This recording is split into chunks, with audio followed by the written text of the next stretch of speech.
Good afternoon, everyone. I would like to introduce our next speaker, Yogeesh. He's a vice president COA at Quality Test, bringing over 2 decades of IT expertise to deliver enterprise wide automation solutions that enhance operational efficiency, predictive accuracy, and security compliance. He is a certified in PNP and PMI ACP with a mission to empower organizations to use cutting edge technologies and collaborative initiatives ensuring tailored solutions that drive measurable outcomes. So, Yogesh, we are looking forward for your presentation. Okay. Good afternoon, everybody. As our facilitator introduced, I'm currently working as a VP of Center of Excellence for a company named Qualitest Group. I'm also part of the kind of a product development, which is basically STLC automation. So I'm pretty well versed with this Agentic AI-based automation. Today, I will be speaking about a major shift happening in the quality engineering space. Basically, the move from the traditional script-centric automation to agentic AI-based quality systems. This is just not another way of test automation improvement. This is making kind of a broader transformation in the industry. The way we look at how the quality is designed, executed, governed, and continuously improve on its own across the SDLC cycle. For many years, QA teams focused on test cases, regression packs, and execution efficiency. But the current pace of software delivery combined with AI-assisted development, it's changing the whole quality engineering equation. The product changes are happening pretty faster. Like earlier, we used to do it in a fixed manner with a proper intervention in between. But right now, it just instead of matter of weeks, it's matter of days, sometimes even matter of hours. We can decide what feature needs to be developed and get it developed and move it into production in hours. So the code is being generated pretty faster, and there's a big pressure on QE teams to assure the quality at scale. And ensure that there are no defect leakage to production in this kind of a fast-paced development space. And this is where agentic AI becomes very important and play a major role in this transformation. So agentic AI introduce a system that simply generate test scripts, but it can plan itself, reason, execute, evaluate, and adapt to the changes within the boundaries of the system development. So in other words, we are moving from static automation towards goal-driven dynamic quality systems. So in this presentation, I will cover why this change is happening now and what agentic QE really means and which innovations are already shaping the space, and also how the quality engineering life cycle is being going to be redefined, and also what are the different operating models, governance framework, and the roadmap leaders should follow in the coming days. And the key message I want to leave here is pretty simple. The future is not about replacing people in QA. It is about building the human-led AI-amplified quality systems using agentic AI, which can make people to learn faster than product they support. Okay, let me move on to the next slide. Okay. Here we are working on why the quality landscape is changing now.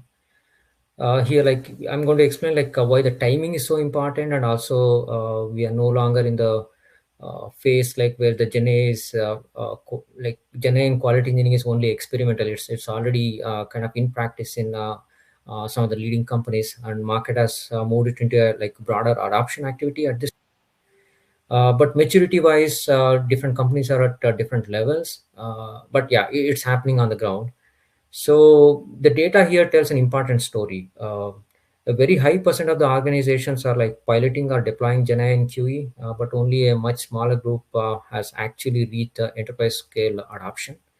So that gap really matters. That's where expert like us can chime in and help them in understanding where exactly Gen AI can play a role in QE, and how it should be adopted, and ensure that the infrastructure and process in place before we can go ahead with the adoption. And it also tells us that interest is pretty high in the market, but operationalization is still in a kind of a immature state. We also see a kind of a reported average productivity gain of around 19%, which sounds promising. However, like one third of the organization reported only minimal gains. Because recently I attended a, CIO forum summit. Lot of interest, lot of investment happened, but return on investment on the ground, it's pretty minimal because the adaptability is not in a proper way. So this is like critical insights for our leaders. So AI itself does not guarantee value. The real differentiator here is how well the organization integrated to delivery processes, the governance frameworks, the engineering workflows, and decision making. Another major takeaway is that like data privacy remains a top barrier in the current SDLC space. Like people don't know like what to feed into the OpenAI, like ChatGPT or Claude or whatever like the Gen AI features which are available in their company. So sometimes people upload PI information or like something which is very critical to the organization without realizing what's the impact it's going to bring in terms of data privacy. Along with that, like integration complexities, they need to ensure that their existing infrastructure is capable enough to handle these kind of like data privacy issues. Even we heard about like reliability concerns. Sometimes it's like hallucination, and people don't even verify whether the validity of the data. They simply adapt to it, and that leads to a lot of downstream issues. And at the same time, like a lot of skill gaps, people are still dependent on legacy application skill set, and very slow in adapting to Gen AI based SDLC cycles.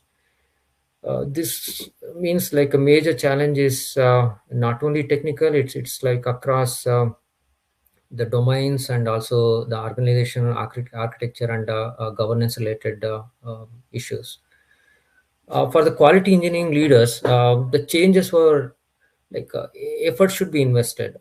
Example, teams spend large amount of time analyzing defects after they happen. Now the opportunity is to move the quality effort further left using this agentic AI based software testing lifecycle, and ensure that the requirement itself is like properly vetted before even gets into development phase, and we can generate like quality test scenarios before this something is already developed.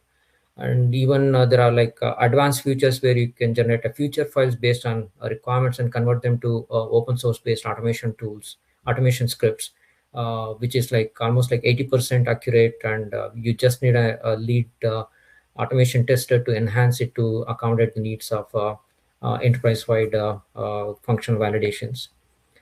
So this is also where like we can use kind of a Dora's perspective. AI trends to amplify the strengths and weakness, which is already presented in the engineering systems, and we have to ensure that like our whole software delivery process is disciplined, and AI can help them in accelerating the delivery process. The real leadership question here is not whether the AI should be adopted. The decision is already happening on the ground.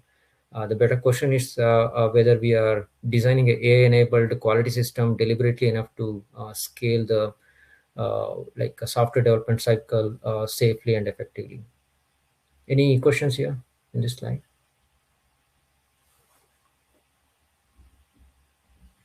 No. Can I move on to the next one?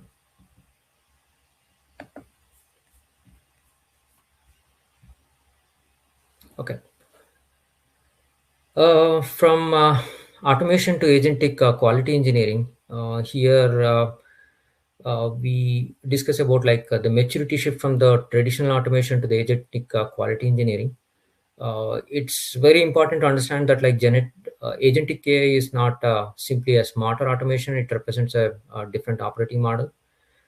In the first stage, like we have a deterministic automation. So this is the world of predefined scripts, explicit assertions, stable flows, and manual maintenance. So it worked well in the past, and only like when the system is stable and predictable, like we can do it in a organized manner. But when it becomes more dynamic and If the changes are happening in a faster phase, that's where AI assistance is needed. And Sorry, Yogeesh, for interruption. We can take the questions at the end of your presentation. okay, okay, Yeah. cool. Um, and again, like we see a lot of usage of co-pilots in the recent past. People are using it for development and also for testing purpose. It basically help us in generating the test automatically, recommend the right selectors, propose the data sets based on the application needs, and also prepare a kind of snippets of code which can be reused by other developers easily based on what we do on the screen. This is like pretty useful, but still human in loop is included in the whole workflow. So it's basically AI is assisting but not acting. The third stage is where like we begin to see agentic loops. This is where the human involvement is pretty minimal. So in this model, AI system can plan its actions, use tools, inspect outcomes, and adjust based on the feedback independently without human in need. So, and again, like this is currently in practice in some of the companies where the systems are pretty stable and they know the exact workflows what needs to be done on the day-to-day basis.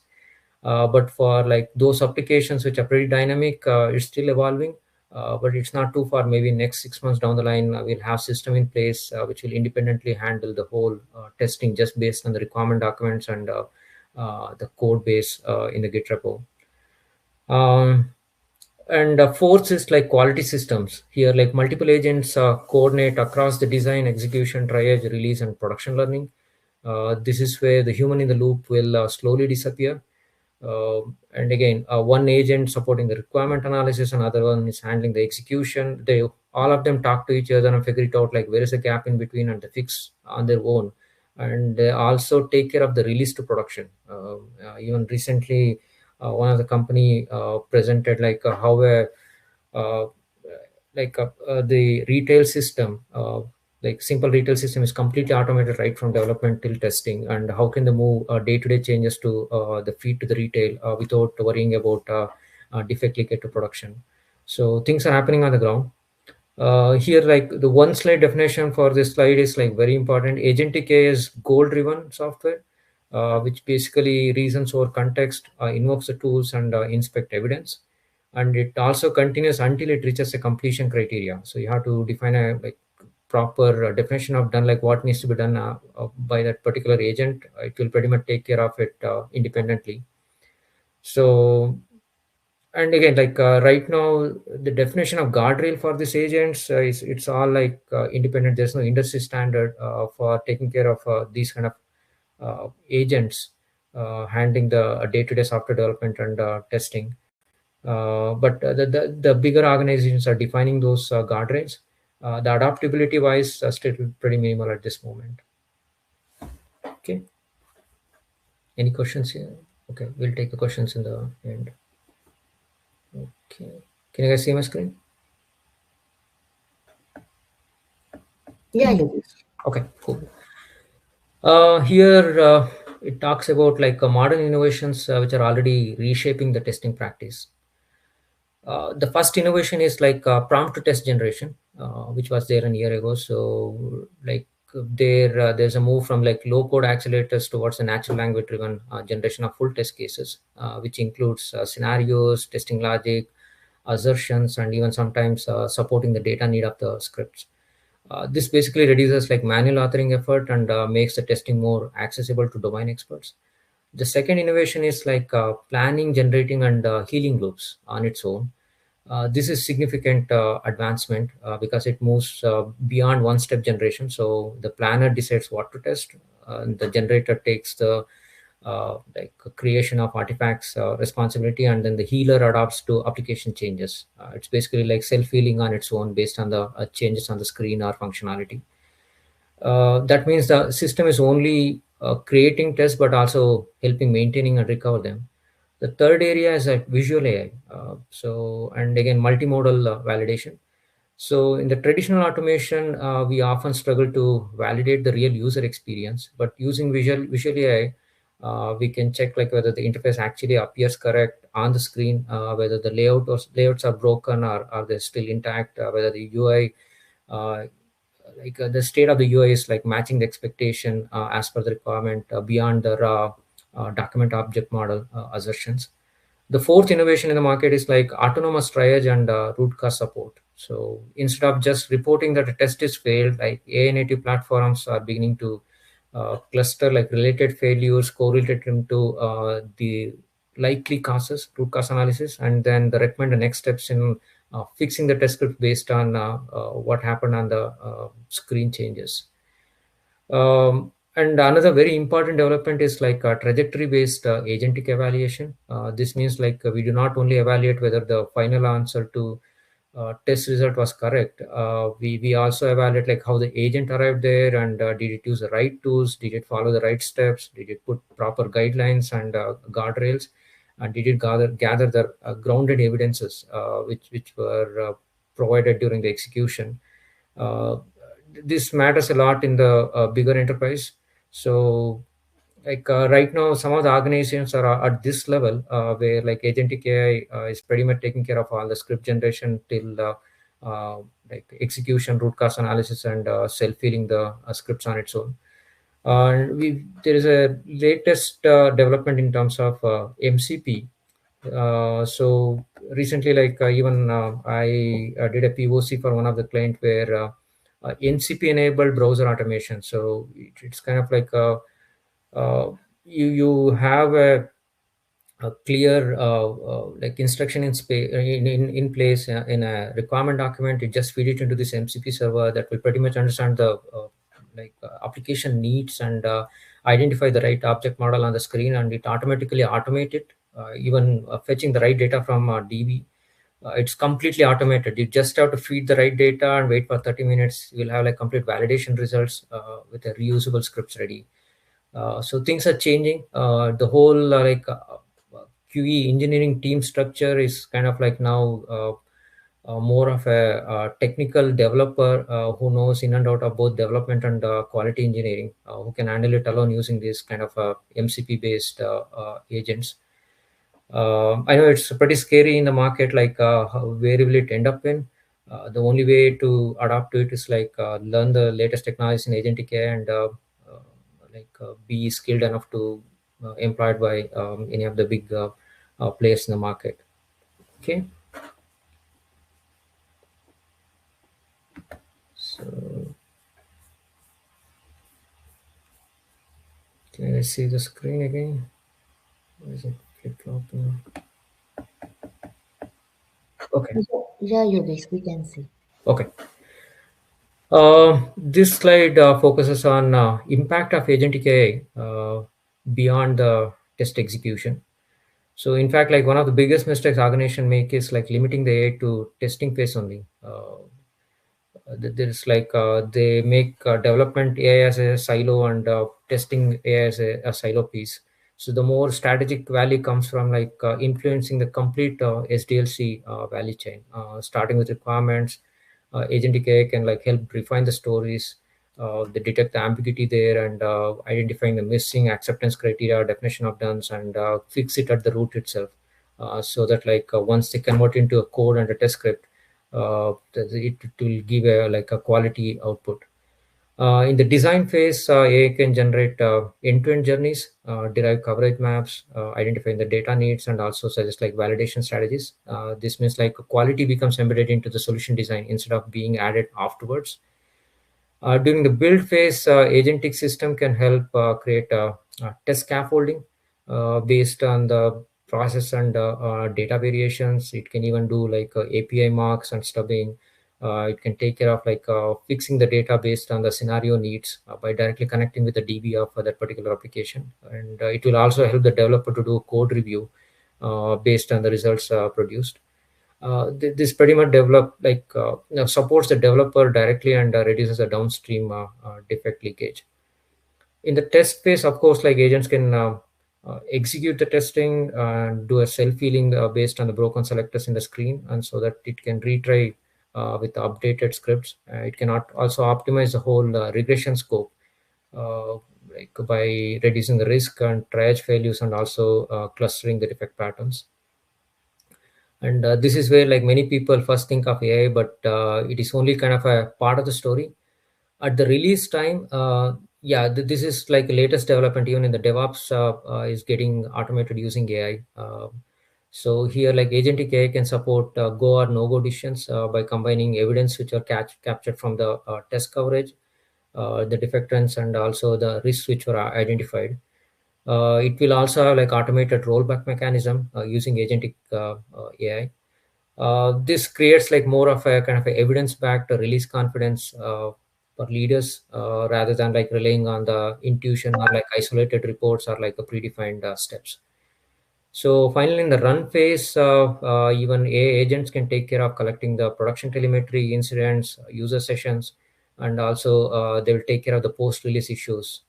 In case if there's a major issue after the release, they can roll it back immediately based on the post-implementation review feedback. So this is where like agentic AI is kind of like making inroads into the regular day-to-day software development lifecycle. Okay.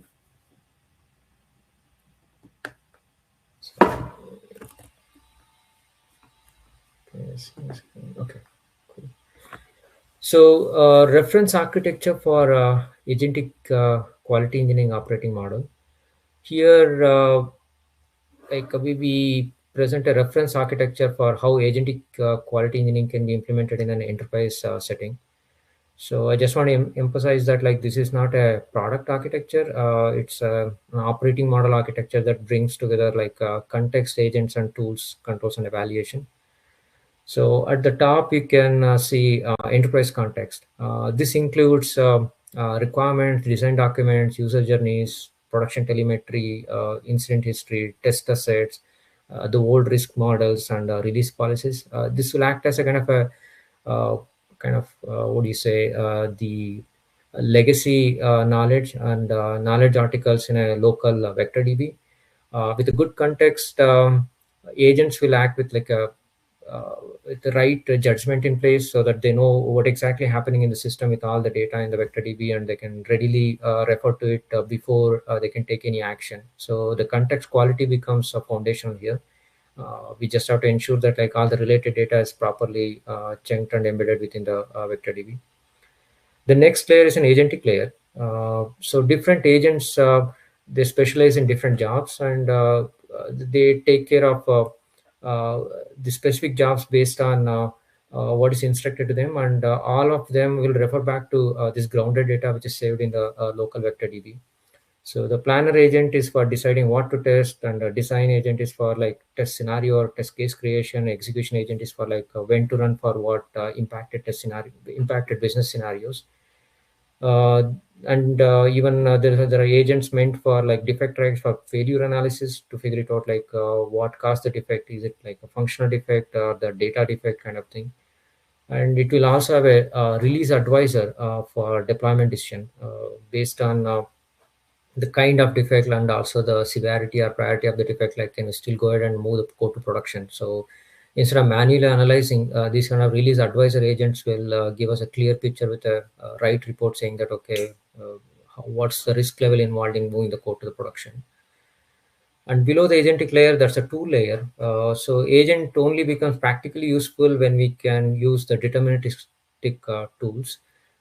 These might include like browser automation, API clients, repository access, even test data generators in terms of like synthetic test data generators, and also controlling the environments on its own instead of manually maintaining it, and also feeding the right data to the observability platforms which are integrated with our main application. So tooling makes the agent operational rather than like purely conversational. Yeah, agents will interact between the grounded data and also the tools processes in place in the complete architecture. Then we have the control phase, which is one of the most critical component. This is where the memory management, the budget control on like GPUs, what we are using, and also sandboxing the environments, and it will take care of approval workflows, policies, audit logging, and even like it will give leadership level reports on what's happening in terms of the whole SDLC cycle. Again, if this layer is weak, then the entire architecture is going to be very risky if you don't have proper control and guardrails in place.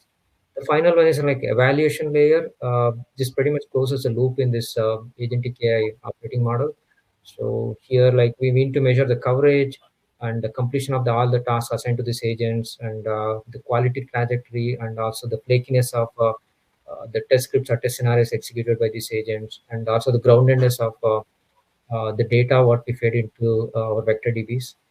Um, so this is what makes the architecture like it's it's not hype driven, but it's more of a kind of a evaluation driven, which is going to improve our day-to-day software development lifecycle activities, like more structured, and like we can move the code with confidence using these agents in place in multiple layers.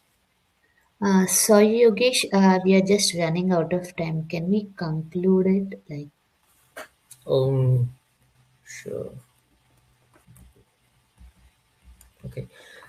See, in any organization who are planning to kind of like get into this kind of like agentic AI based automation, we put a kind of like a 365 days plan. In the first 90 days, we'll focus on foundation, which basically baselining what are the current QE metrics, and ensure that like we have like real business use cases which exist, and in terms of like which are the critical applications in your landscape, and set approval rules and risk tiers, and also ensure that all the stakeholders are like aware of what's happening here, and they're all aware of the guardrails which are placed within these agents.